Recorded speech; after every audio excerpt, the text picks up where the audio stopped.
Indo-Aussies ಎರಡನೇ ಏಕದಿನ ಪಂದ್ಯದ ಅಂತ್ಯದೊಂದಿಗೆ ವಿರಾಟ್ ಕೊಹ್ಲಿಯ ಕ್ರಿಕೆಟ್ ಕರಿಯರ್ ಅಂತ್ಯ ಆಯ್ತಾ ಎನ್ನುವ ಪ್ರಶ್ನೆ ಹುಟ್ಟಿದೆ.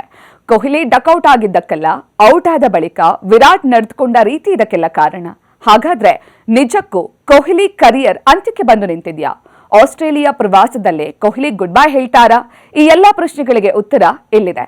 17 ವರ್ಷಗಳ ಸುದೀರ್ಘ ಪ್ರಯತ್ನದ ನಂತರ 2025ರ ಐಪಿಎಲ್ ಸೀಸನ್ 18ರಲ್ಲಿ ಆರ್ಸಿಬಿ ಕಪ್ ಗೆದ್ದು ಇತಿಹಾಸ ಬರೆಯಿತು. ಆ ನಂತರ ಕುಟುಂಬ ಸಮೇತ ವಿರಾಟ್ ವಿದೇಶದಲ್ಲೇ ಸೆಟಲ್ ಆಗಿದ್ದಾರೆ. ಆಗಾಗ ಸೋಷಿಯಲ್ ಮೀಡಿಯಾದಲ್ಲಿ ದರ್ಶನ ಕೊಡ್ತಿದ್ದ ಕೊಹ್ಲಿಯ ಆಟವನ್ನ ಕ್ರಿಕೆಟ್ ಗ್ರೌಂಡ್ನಲ್ಲಿ ಕಣ್ತುಂಬಿಕೊಳ್ಳಲು ಅಭಿಮಾನಿಗಳು ಕಾಯ್ತಾ ಇದ್ರು. ಸತತ 7 ತಿಂಗಳ ಬಳಿಕ ಏಕದಿನ ಕ್ರಿಕೆಟ್ಗೆ ಮರಳಿದ ಕೊಹ್ಲಿ ಆಸೀಸ್ ಎದುರಿನ ಏಕದಿನ ಪಂದ್ಯದಲ್ಲಿ 0 ಸಾಧನೆ ಮಾಡಿ ಅಭಿಮಾನಿಗಳಿಗೆ ನಿರಾಸೆ ಮಾಡಿಸಿದ್ದಾರೆ.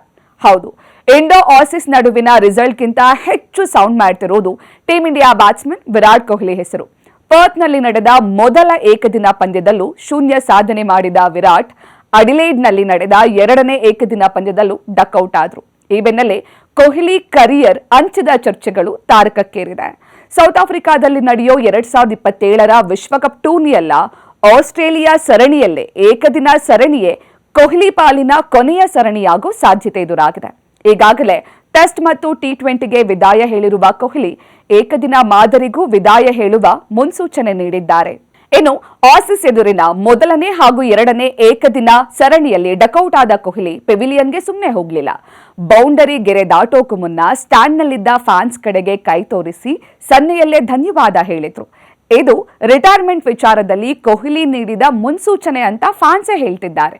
ಕೊಹ್ಲಿ ಕೈ ಎತ್ತಿ ಧನ್ಯವಾದ ಹೇಳಿರೋದ್ರಿಂದ ಅಡಿಲೇಡ್ ಓವಲ್ ಪಂದ್ಯ ಜೊತೆಗೆ ಸಿಡ್ನಿಯಲ್ಲಿ ನಡೆಯುವ 3ನೇ ಏಕದಿನ ಸರಣಿಯೇ ಕೊಹ್ಲಿ ಕರಿಯರ್ನ ಕೊನೆಯ ಅಂತಾರಾಷ್ಟ್ರೀಯ ಪಂದ್ಯ ಎನ್ನುವ ಚರ್ಚೆ ನಡೀತಾ ಇದೆ. ಔಟ್ ಆದ ಬಳಿಕ ಪೆವಿಲಿಯನ್ಗೆ ವಾಪಸ್ಸಾದ ಕೊಹ್ಲಿ ಟೀಂ ಇಂಡಿಯಾ ಬ್ಯಾಟಿಂಗ್ ಮುಗಿಯೋವರೆಗೂ ಯಾರ ಕಣ್ಣಿಗೂ ಕಾಣಿಸ್ಲೇ ಇಲ್ಲ. ಎಲ್ಲರಿಂದ ಅಂತರ ಕಾಯ್ದುಕೊಂಡು ಕೊಹ್ಲಿ ಒಂಟಿಯಾಗಿ ದೂರ ಉಳಿದಿದ್ದು ರಿಟೈರ್ಮೆಂಟ್ನ ರೂಮರ್ಸ್ಗೆ ಮತ್ತಷ್ಟು ಪುಷ್ಟಿ ಕೊಟ್ಟಿದೆ. ಒಂದ್ ಕಡೆ ಟೀಮ್ ಮ್ಯಾನೇಜ್ಮೆಂಟ್ ಸೈಲೆಂಟ್ ಆಗಿ ಕೊಹ್ಲಿಯನ್ನ ಕೈಬಿಡೋಕೆ ಪ್ಲಾನ್ ರೂಪಿಸ್ತಾ ಇದೆ. ಇದರ ನಡುವೆ ವಿರಾಟ್ ಕೊಹ್ಲಿ ಸತತ 2 ಪಂದ್ಯಗಳಲ್ಲಿ 0 ಸುತ್ತಿದ್ದಾರೆ. ಈ 2 ಪಂದ್ಯಗಳ ವೈಫಲ್ಯ ಕೊಹ್ಲಿ ಕರಿಯರ್ಗೆ ಕೊನೆ ಮೊಳೆಯನ್ನ ಜಡಿದ್ರೂ ಅಚ್ಚರಿ ಪಡಬೇಕಿಲ್ಲ. ಕ್ರಿಕೆಟ್ ಲೋಕದ ಮತ್ತಷ್ಟು ಇಂಟ್ರೆಸ್ಟಿಂಗ್ ಸುದ್ದಿಗಳಿಗಾಗಿ ಕ್ರಿಕೆಟ್ ಫಸ್ಟ್ ಯೂಟ್ಯೂಬ್ ಚಾನೆಲ್ನ ಸಬ್ಸ್ಕ್ರೈಬ್ ಮಾಡಿ.